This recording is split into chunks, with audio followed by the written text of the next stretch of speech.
శివస్వరూపంలో అపారమైన శక్తి విస్ఫోటనం. అలా ఇచ్చేయగలిగింది ఏది అంటే దక్షిణామూర్తి ఒకటే.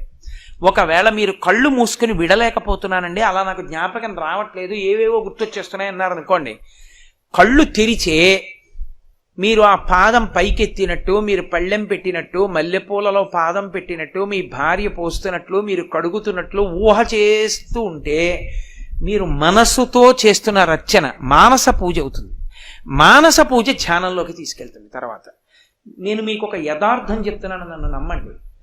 మీరు అలా చేయడం మొదలు పెట్టాలి తప్ప, నేను ఇవాళ దక్షిణామూర్తి పాదం మీద చెయ్యి పెట్టి మీకు నిజం చెప్తున్నాను, మీరు కడిగిన నీళ్లు కైలాసంలో పరమశివుడి పాదం తడుపుతాయి. ఒక్కసారి ధ్యానం చాలు జీవితాన్ని గట్టెక్కించేస్తుంది, అంత గొప్పది. ఆ స్తోత్రాన్ని మౌనంగా చక్కగా మీరు లోపల చదువుకోవడం మొదలుపెట్టారనుకోండి, 15 నిమిషాలు భగవంతుడి ముందు కూర్చోవడం అలవాటు చేస్తే మీకు నేను ఒక పరమ సత్యం చెప్తున్నా. ఒకసారి ధ్యానం, అందులో ఉన్నటువంటి శాంతి రుచి మనసు పట్టేస్తే మీకు తెలియకుండానే, మీరు రైల్లో వెడుతూ ఉండండి, మీరు ఎక్కడన్నా కూర్చోండి, మీకు తెలియకుండా మీరు దక్షిణామూర్తిని ధ్యానం చేసేసుకుంటారు. మీకు తెలియకుండా దక్షిణామూర్తి స్తోత్రం చదివేస్తుంటారు. మీకు అంగరక్ష.